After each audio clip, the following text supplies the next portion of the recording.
Assalamualaikum warahmatullahi wabarakatuh. Perkenalkan, saya Nur Adina, Prodi Pendidikan Teknik Informatika dan Komputer, jurusan Teknik Elektronika, Universitas Negeri Padang. Pada video kali ini, saya akan menjelaskan tentang pengenalan interface Blender atau dasar-dasar Blender.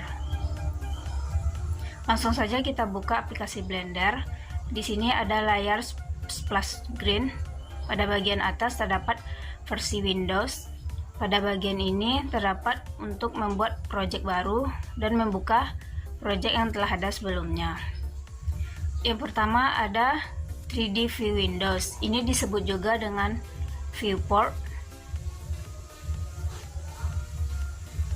Di sini ada cube, kamera, dan lampu. Pada bagian kiri ada Tools panel. Ini berisikan tools yang digunakan pada saat membuat animasi 3D. Tools ini bisa disembunyikan dengan mengklik tombol T pada keyboard dan memunculkannya lagi klik tombol T pada keyboard. Pada bagian atas ada Info Windows, ada File, Edit, Render, Windows, Help, ada bagian Layout, Modeling, Sculpting, UV Editing, dan lain sebagainya. Selanjutnya, pada bagian bawah dari Info Windows ada Editor Windows.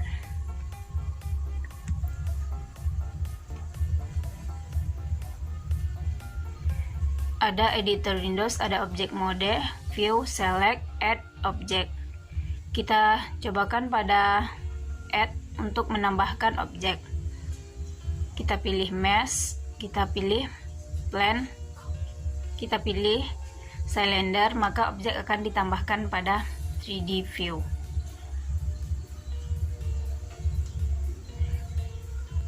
Lalu kita pindahkan objek. Selanjutnya pada bagian atas ada menu untuk memanipulasi bagian objek. Pada bagian ini View Object Type. Klik tanda panah lalu kita klik tombol mata pada objek, maka objek mesh akan hilang. Selanjutnya Show Gizmos. Ini merupakan jika kita klik maka gizmos akan disembunyikan. Kita klik lagi akan ditampilkan. Selanjutnya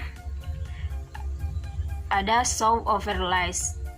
Kita klik maka akan hanya ditampilkan objeknya saja. Lalu Toggle X-Ray ini membuat benda menjadi transparan. Di sini ada Viewport Display Option, ada 4 jenis. Yang pertama, jika kita klik maka akan terlihat kerangka dari objek. Selanjutnya, yang kedua, jika kita klik akan terlihat solid. Yang ketiga, akan terlihat material preview. Yang keempat, akan terlihat hasil render. Selanjutnya objek gizmo. Gizmo objek ini ada sumbu X, Y, dan Z. Sumbu X berwarna merah, sumbu Y berwarna hijau, dan sumbu Z berwarna biru. Selanjutnya ada tombol zoom in dan zoom out. Ini memperbesar dan memperkecil. Selanjutnya ada gambar tangan berguna untuk memindahkan objek. Selanjutnya ada tampilan kamera. Di sini kita bisa melihat objek yang dilihat dari sudut kamera. Selanjutnya ada mengubah tampilan menjadi autografik. Untuk penampakan tidak cenderung pada titik lenyap, sedangkan perspektif penampilan garis menuju pada titik pusat yang lenyap pada titik tertentu. Seperti contoh ini adalah perspektif. Lanjut, di sini ada editor outliner berfungsi untuk informasi objek yang ada pada objek 3D view. Misalnya ada kamera, cube, cylinder, dan lampu. Pada bagian bawah ada properties panel. Bisa kita klik tombol N pada keyboard untuk memunculkan properties panel ini. Di sini ada informasi lokasi, rotasi, scale, dan dimensi. Contohnya kita memindahkan objek lokasi pada sumbu Z, maka nilai pada sumbu Z akan berubah. Begitu juga pada sumbu Y. Jika kita ingin merotasi, maka nilai pada rotasi pada sumbu Y akan berubah.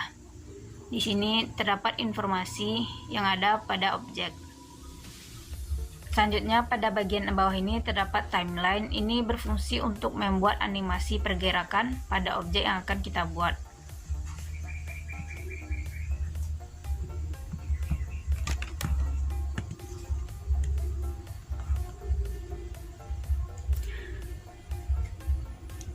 Lanjut kita masuk pada tools panel.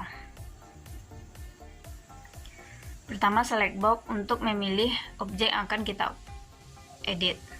Selanjutnya ada kursor, merupakan titik di mana untuk menentukan objek. Misalnya kita tambahkan objek kerucut, maka kerucut akan ditambahkan pada titik yang telah kita tentukan.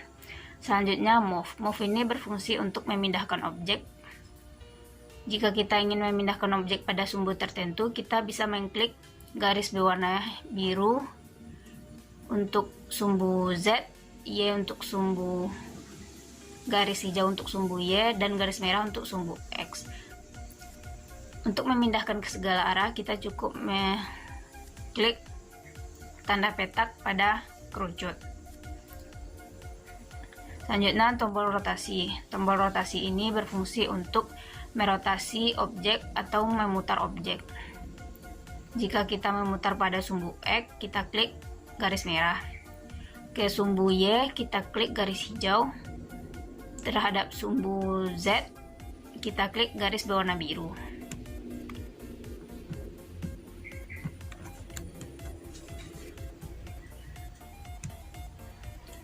Kita ingin mengembalikan rotasi pada keadaan semula, kita cukup mengklik tombol Alt plus R pada keyboard.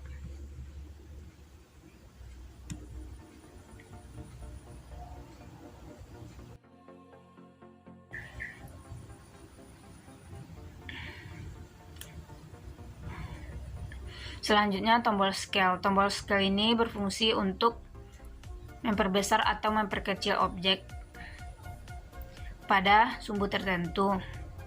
Pada sumbu X, kita perbesar pada sumbu X, kita klik garis merah. Perbesar pada sumbu Z, kita klik garis biru. Jika kita ingin memperbesar atau memperkecil, kita cukup menekan tombol S pada keyboard. Selanjutnya, transform. Transform ini berfungsi untuk gabungan dari move, rotasi, dan scale. Kita lihat pada contoh berikut. Merotasi layar, memindahkan objek, men-scale objek.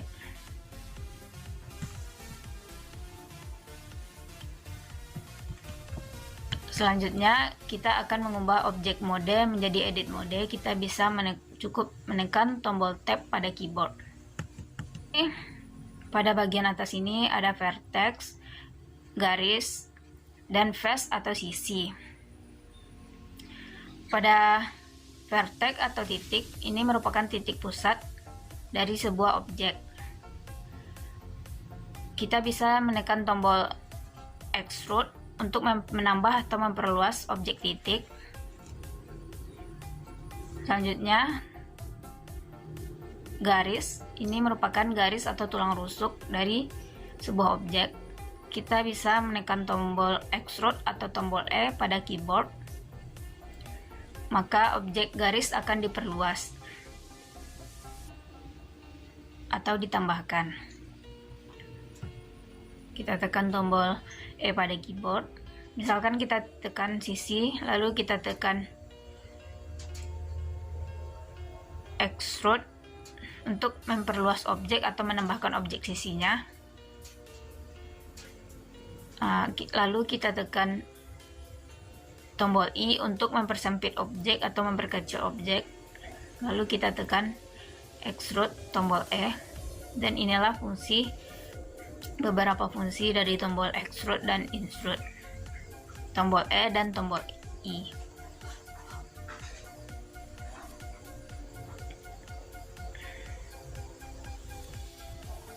Baiklah, hanya itu yang dapat saya sampaikan. Apabila ada kesalahan atau kekurangan, mohon dimaafkan. Saya akhiri dengan Assalamualaikum warahmatullahi wabarakatuh.